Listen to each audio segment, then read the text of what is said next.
మంచితనం రావడం చాలా చాలా అవసరం జీవితం. ఎందుకో తెలుసా అండి, ఒక సమాజంలో మీరున్నప్పుడు చెడు మంచి సమాజంలో రెండూ ఉంటాయి. కేవలం మంచివాడు నా పక్కన ఉంటేనే నేను మంచిగా ఉంటాను, ఒక్క చెడ్డవాడు నా పక్కన చేరినా నేను పాడైపోతాను అని మీరు అన్నారనుకోండి, మీరు మంచివాడిగా బతకడం మీకు ఎప్పటికీ సాధ్యం కాదు. మీకు వయస్సు వస్తుంది, పెద్దవాళ్ళు అవుతారు.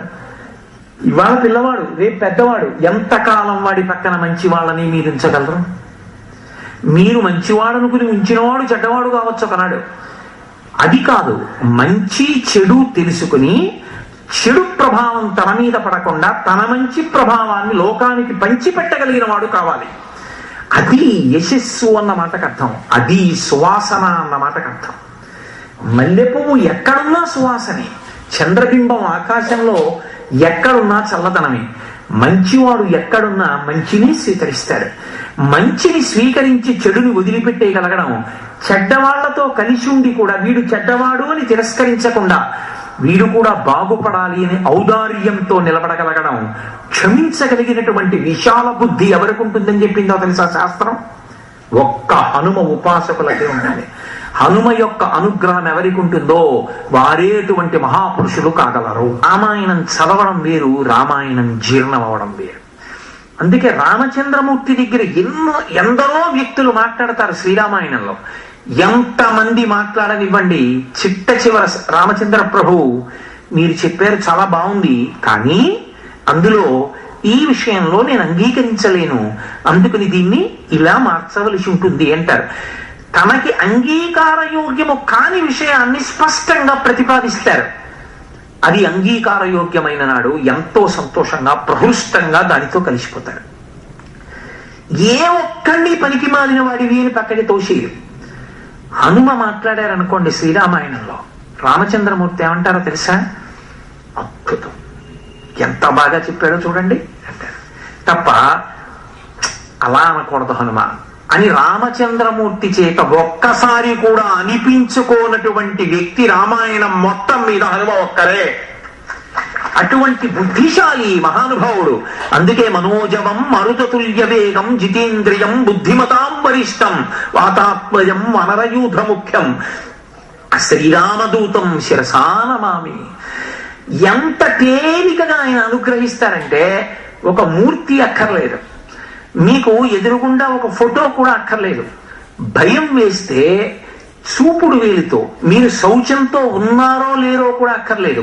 నన్ను మీరు నమ్మండి, మీకు యథార్థం చెప్తున్నాను నేను.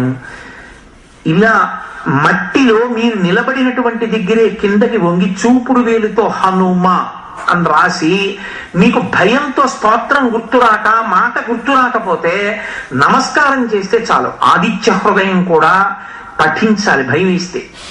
ఎందుకంటే కాంతారేషు భయేషు చ కీర్తయం పురుష కశ్చిన్నావసి గతిమర్హసి. దీన్ని మీకు భయం వేసినప్పుడు చదివితే అన్న రహస్య మహర్షి. లోకంలో ఏమిటంటే ఉద్విగ్నత కలిగినప్పుడు, భయం కలిగినప్పుడు జ్ఞాపకానికి రావు. ఓ పట్టాన అసలు గుర్తుకి రాదు. ఇప్పుడు మనం ఇది చదవాలని కూడా గుర్తురాదు. కానీ మీరు ఎప్పుడైనా గమనించండి, చాలా భయంలో ఉన్న వాళ్ళు ఏమడుగుతారంటే, కొంచెం ఏమండి ఎక్కడైనా హనుమ సింధూరం ఉంటే తెచ్చిపెట్టరా అండి, పెట్టుకుంటారంటారు. ఆయన సింధూరం పెట్టుకుంటే చాలా అంత బలం వస్తుంది, అంత ధైర్యం వస్తుంది. అప్పటికి సింధూరం కూడా దొరకక్కర్లేదు. మీరెక్కడున్నారో అక్కడ వంగి మీ చూపుడు వేలితో హనుమ అని రాసి నమస్కారం చేస్తే చాలు, ఆయన రక్షణ కలుగుతుంది. నమ్మకం మీకు ఉండాలి. అటువంటి మహాపురుషుడు హనుమ. అటువంటి అవతారం లోకంలో ఇప్పటి వరకు ఇంకొక అవతారం రాలేదు అని కూడా నేను ఎన్నడూ అనను. ఎందుకంటే భవిష్యత్తు గురించి అటువంటి అమంగళకరమైన వాక్కు మనం పలకకూడదు. అటువంటి మహానుభావుడి అవతారం రావాలనే మనం కోరాలి. కాబట్టి హనుమయే. హనుమదవతారం లాంటి అవతారం, హనుమ యొక్క వైభవం, హనుమ యొక్క వైశిష్ట్యం లాంటి వైశిష్ట్యం లోకంలో కనపడదు. ఇవన్నీ ఒకెత్తు. హనుమలో ఉన్న చాలా గొప్ప లక్షణం ఏమిటో తెలుసా అండి? ఇన్ని గొప్ప లక్షణాలున్నటువంటి వ్యక్తి తప్పకుండా ఎవరో ఒక స్త్రీని వివాహం చేసుకుంటాడు.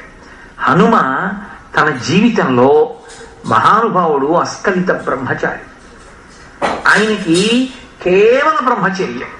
ఆయన ఎన్నడూ అసలు గృహస్థాశ్రమాలు అంటే కామమునకు లొంగిన వారు కాదు. ఆయనకి స్త్రీ కామం అన్నది ఆయన జీవితంలో లేనే లేదు. అటువంటి మహోత్కృష్టమైనటువంటి స్వరూపం. ఆయన సువర్చలాదేవిని వివాహం చేసుకున్నారు. దేనికి సువర్చలా కళ్యాణం చేసుకున్నారు? ఆవిడికి కూడా ఒక కోరిక ఉండేది. కామమునకు లొంగని పురుషుడు ఎవరో ఆయనని మాత్రమే నేను వివాహం చేసుకుంటాను. ఎందుకని? ఆ తల్లి అంత నిష్కామమైన వ్యక్తి. రామకృష్ణ పరమహంస, శారదాదేవి ఎటువంటి వారో అటువంటి వారు. మరి ఎందుకు పెళ్లి చేసుకోవడం అంటే, గృహస్థాశ్రమంలో ప్రవేశిస్తే తప్ప యజ్ఞయాగాది క్రతువులు చేసే అధికారం ఉండదు. ఎడంభుజం మీద ఉత్తరీయం వేసుకుని యజ్ఞయాగాదులు చెయ్యాలి అంటే గృహస్థాశ్రమంలోకి వెళ్ళాలి. కేవల బ్రహ్మచారిగా ఉండిపోవడాన్ని శాస్త్రం అంగీకరించదు. అంత వైరాగ్యం ఉంటే సన్యాసం తీసుకోవాలి. అందుకే మహానుభావుడు ఆయన గృహస్థాశ్రమ స్వీకారం చేశారు. పక్కన సువర్చలాదేవి ఉంటుంది. కానీ కించిత్ కామము ఆవిడికి లేదు, ఆయనకి లేదు. ఇద్దరూ కలిసి ఎప్పుడు భగవదుపాసన చేస్తూ ఉంటారు. ఇన్ని విశేష లక్షణాలు ఉండి కించిత్ కామము కూడా లేనటువంటి వ్యక్తి లోకంలో ఎవరైనా ఉంటే హనుమ ఒక్కరే. ఇదొక విశేషం. అయితే సాధారణంగా లోకంలో అపారమైనటువంటి భక్తి కలిగినటువంటి వారు, అపారమైన వైరాగ్యం ఉన్నవారు, అపారమైన జ్ఞానం ఉన్నవారు ఇక లోకంలో పెద్దగా తిరగడానికి ఇష్టపడరు. ఏకాంతంలో ఉంటారు. ఏదో ఏ అరణ్యంలోకో ప్రవేశించి ఏ చెట్టు కిందో కూర్చుంటారు. కానీ ఇంతటి భక్తి తత్పరులు, ఇంతటి మహాజ్ఞాని, ఇంతటి వైరాగ్య సంపత్తి ఉన్నవారు, ఇంతటి కామస్పర్శ లేనివారు, ఇంతటి బలవంతుడు, ఆయనంత విశేషంగా తిరిగి లోకోపకారం చేసిన వాళ్ళు ఉండరు. అంత తిరగకుండా తనలో తాను రమిస్తూ కూర్చుని ఎప్పుడు యోగంలో, జ్ఞానంలో తనలో తాను బ్రహ్మమును అనుభవించేటటువంటి మహాపురుషుడు ఉండడు. ఆయన తిరిగినప్పుడు అలా తిరుగుతారు, తిరిగి లోకాన్ని రక్షిస్తారు. ఆయన ధ్యానమునందు బ్రహ్మమును అనుభవిస్తే ఆ ధ్యానమూర్తి అయి అలా కూర్చుంటాడు. రెండూ ఆయనకే చెల్లి. అందుకే అసలు హనుమదావతారం ఒక విశేషమైనటువంటి అవతారంగా శాస్త్రంలో చెప్పబడింది. ఇన్ని లక్షణములు మీకు అసలు ఎక్కడా కనపడవు. సరికదా? ఇంకొక విచిత్రం, ఇంత బలం ఉండి, మనసుకి ఇంత శక్తి ఉండి, ఇంత కీర్తివంతుడై గృహస్థాశ్రమంలో ఉన్నటువంటి వ్యక్తి ఎప్పుడో అప్పుడు తన కొరకు అని ఒక్క పనైనా చేసుకోని వాడు మీకు లోకంలో కనపడడం. తన కొరకు అంటే నా కొరకు అని నేను ఒక పని చేసుకోకుండా ఉండలేను, ఉంటాను. ఏదో ఒక పని చేస్తాను, నా కోసం అని చేసుకుంటాను. నా కోసం ఉద్యోగం చేసుకోవడం, నా కోసం అన్నం తినడం, నా కోసం నీళ్లు తాగడం, నా కోసం డబ్బు సంపాదించుకోవడం. హనుమ జీవితంలో తన కొరకు అని ఆయన చేసుకున్న పని మీకు ఒక్కటి కనపడదు.